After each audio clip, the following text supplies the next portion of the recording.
ભાવનગર શહેરના એસટી વર્કશોપમાં ચર્ચાસ્પદ રીતે ઝડપાયેલા દારૂ મામલે આખરે 6 મહિના પછી આરોપીઓ છે તે સામે ચાલીને નીલમબાગ પોલીસ સ્ટેશનમાં હાજર થયા છે। શું થયું હતું આ 6 મહિના દરમિયાન, કેમ નીલમબાગ પોલીસ છે તે માત્ર પ્રોહિબિશનના કેસમાં આરોપીને નથી પકડી શકી અને આરોપીઓ હવે સામે ચાલીને હાજર થયા છે, જેની વિગતે વાત કરીશું અમારા અહેવાલમાં। વૈષ્ણવજન તો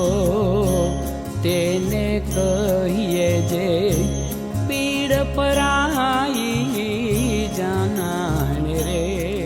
નમસ્કાર દર્શક મિત્રો, નવજીવન ન્યૂઝમાં આપનું સ્વાગત છે। હું છું આપનો યશપાલસિંહ ચૌહાણ। આજથી 6 મહિના પહેલા એટલે કે 8 ડિસેમ્બર 2025ના રોજ ભાવનગરના નીલમબાગ પોલીસ સ્ટેશનના ડી સ્ટાફના એક કોન્સ્ટેબલ છે કુલદીપસિંહ રાણા, તેને એક બાતમી મળે છે કે ભાવનગર શહેરના એસટી વર્કશોપ જે આવેલું છે ત્યાં અલગ અલગ જે ડ્રાઈવરોની જે પેટી આવેલી હોય છે, જે સામાન મૂકવા માટેની પેટી હોય છે,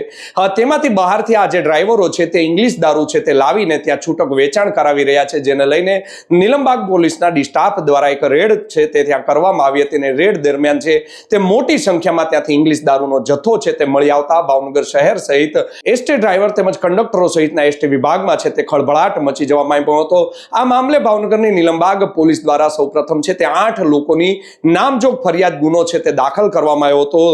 જેમાં હીરાભાઈ ઉર્ફે કિશન બચુભાઈ ગોહિલ, જે આજે એસટી વર્કશોપ આવેલું છે તે કરાર આધારિત તેનો જે ચોકીદાર હતો, સાથે જ વીરેન્દ્રસિંહ અર્જુનસિંહ વાઘેલા, અર્જુનસિંહ ચંદ્રસિંહ ગોહિલ, નરેન્દ્રસિંહ જયેન્દ્રસિંહ જાડેજા, મિતુલ એચ ખેરડિયા, અજીતસિંહ જાડેજા, હિરેન્દ્રસિંહ નટવરસિંહ પઢિયાર તેમજ રમેશભાઈ મેઘજીભાઈ અણજારા છે, 8 લોકો છે તેની સામે નામજોગ ગુનો દાખલ કરવામાં આવ્યો હતો। અને ત્યારથી લઈને આજ સુધી માત્ર ને માત્ર જે ભાવનગરની નીલમબાગ પોલીસ દ્વારા છે તે માત્ર ત્યારે જે આ એક ચોકીદાર હતો તેની ધરપકડ કરી લઈને પછી છે તે સંતોષ માની લેવામાં આવ્યો હતો। ત્યારબાદ આ 5 આરોપી હાલમાં જે હાજર થયા છે તેની જો વાત કરવામાં આવે તો વીરેન્દ્રસિંહ અર્જુનસિંહ વાઘેલા, અર્જુનસિંહ ગોહિલ, નરેન્દ્રસિંહ જાડેજા, અજીતસિંહ જાડેજા, મિતુલસિંહ ખેરડિયા સહિતના જે 5 લોકો છે તે ગઈકાલે મોડી રાત્રે ભાવનગરના નીલમબાગ પોલીસ સ્ટેશનમાં હાજર થયા હતા। સામે ચાલીને હાજર થયા બાદ અમને તેના વકીલ પાસેથી જાણવા મળ્યું કે સૌપ્રથમ આ જે 5 આરોપી છે તેમના દ્વારા ભાવનગરની સેશન્સ કોર્ટમાં છે તે આગોતરા જામીન મૂકવામાં આવ્યા હતા, જે જામીન અરજી નામંજૂર થતા તેઓ હાઈકોર્ટના શરણે ગયા હતા અને હાઈકોર્ટમાં પણ એક પછી એક તારીખ પડતી હોય, જેને લઈને તેમના જે જામીન છે તે વિડ્રો કરવામાં આવ્યા હતા અને તેઓ છે તે હાજર થયા છે। હજુ પણ આ કેસમાં જે 2 આરોપી છે, રમેશ અંજારા તેમજ હિરેન્દ્રસિંહ પઢિયાર નામના જે વ્યક્તિ છે તે પોલીસ પકડથી હજુ દૂર છે। આ તમામ જે ડ્રાઈવરો છે તે ભાવનગર શહેરની જે બસ, ભાવનગરની જે એસટી બસ ચાલતી હોય છે તેમાં જે બહાર તેઓ છે તે નોકરી કરતા હતા બસમાં, સાથે જ જે આ વીરેન્દ્રસિંહ છે તે બરોડા બસના ડ્રાઈવર હતા, અર્જુનસિંહ છે તે ભાવનગરથી દીવ બસના છે તે ડ્રાઈવર હતા, નરેન્દ્રસિંહ દીવ બસના ડ્રાઈવર હતા, અજીતસિંહ છે તે દીવ બસના ડ્રાઈવર હતા, મિતુલ ખેરડિયા છે તે બરોડા બસના ડ્રાઈવર હતા અને હિરેન્દ્રસિંહ પઢિયાર છે તેઓ પણ દીવની બસના ડ્રાઈવર હતા। આમ જ્યારે તેઓ છે તે બસના નોકરી ઉપર ચડતા હતા, એટલે કે ભાવનગરથી દીવ જતા હોય કે ભાવનગરથી બરોડા જતા હોય, ત્યારે છૂટકમાં છે તે ઇંગ્લિશ દારૂનો જથ્થો છે ત્યાંથી લઈ આવતા હતા, તેવો પણ આક્ષેપ છે તે લાગી રહ્યો છે। અને ત્યારબાદ જે આ ચોકીદાર વ્યક્તિ છે તેને આ દારૂનો જથ્થો આપી દેતા હતા અને છૂટક ત્યાંથી વેચાણ થતું હતું। આમ કહી શકાય કે ભાવનગરમાં જે એસટી બસ સ્ટોપની સામે જે એસટી વર્કશોપ આવેલું છે ત્યાંથી ઇંગ્લિશ દારૂનું ખુલ્લેઆમ વેચાણ થઈ રહ્યું હતું। આમ તો ભાવનગર સહિત ગુજરાતભરમાં દારૂ ઉપર પ્રતિબંધ છે, આ ગાંધીનું ગુજરાત છે, ડ્રાય સ્ટેટ જેને માનવામાં આવે છે, પરંતુ ખુલ્લેઆમ દારૂનો વેપલો છે તે અહીંયા થઈ રહ્યો છે। પરંતુ ચોંકાવનારી વાત એ છે, લોકોના મોઢે પણ આ એક જ વાત અત્યારે સાંભળવા મળી રહી છે કે ભાવનગરની નીલમબાગ પોલીસ છે તે ખૂંખાર આરોપીઓને જો પકડી શકતી હોય છે તો શા માટે સામાન્ય પ્રોહિબિશનના આરોપીને 6 મહિના સુધી ન પકડી શકે, તે માન્યમાં આવે તેવી વાત નથી। આ કેસની તપાસ છે તે નીલમબાગ પોલીસ સ્ટેશનના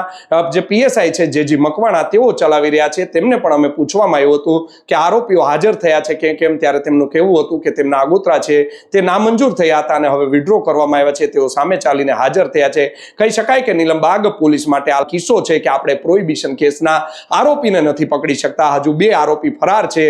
તેને પણ ક્યારે પકડી શકે છે તે તો આવનારો સમય જ કહેશે। આમાંનો જે એક આરોપી છે તે પોલીસ પુત્ર હોવાનું પણ સામે આવી રહ્યું છે। ભાવનગર શહેરમાં અગાઉ બ્રાન્ચોમાં નોકરી કરેલા તેમના પિતા છે ખૂબ જ મોટું નામ ધરાવે છે, માટે પણ લોકો કહી રહ્યા હતા કે તેમની ધરપકડ છે તે નથી કરવામાં આવતી। આમ અનેક આક્ષેપ પ્રતિ આક્ષેપો છે તે લાગી રહ્યા છે। તેની વચ્ચે આ 5 ડ્રાઈવરો છે તે હાજર થતા ભાવનગરનો જે ચર્ચાસ્પદ કેસ બન્યો હતો તેની ઉપર હવે પૂર્ણ વિરામ આવ્યો છે। આ 5 લોકો જે હાજર થયા હતા તેને આજે ભાવનગરની નામદાર કોર્ટમાં હાજર કરવામાં આવ્યા હતા, ત્યારે 2 દિવસના પોલીસ રિમાન્ડ માંગવામાં આવતા આવતીકાલે સવારે 11 વાગ્યા સુધીના રિમાન્ડ છે તે હવે મંજૂર કરી દેવામાં આવ્યા છે। જોવું રહ્યું આગામી સમયમાં જે 2 આરોપી હજુ બાકી છે તેને નીલમબાગ પોલીસ કેટલા સમયમાં પકડી શકે છે. પરંતુ ભાવનગરના એ જાંબાજ પોલીસ અધિકારીઓએ ભૂલવું ન જોઈએ કે આ ઇંગ્લિશ દારૂનો જથ્થો જ્યાંથી ઝડપાયો હતો ભાવનગરના એસટી વર્કશોપમાં, તે રાજ્યના ગૃહમંત્રી તેમજ રાજ્યના નાયબ જે મુખ્યમંત્રી છે હર્ષ સંઘવી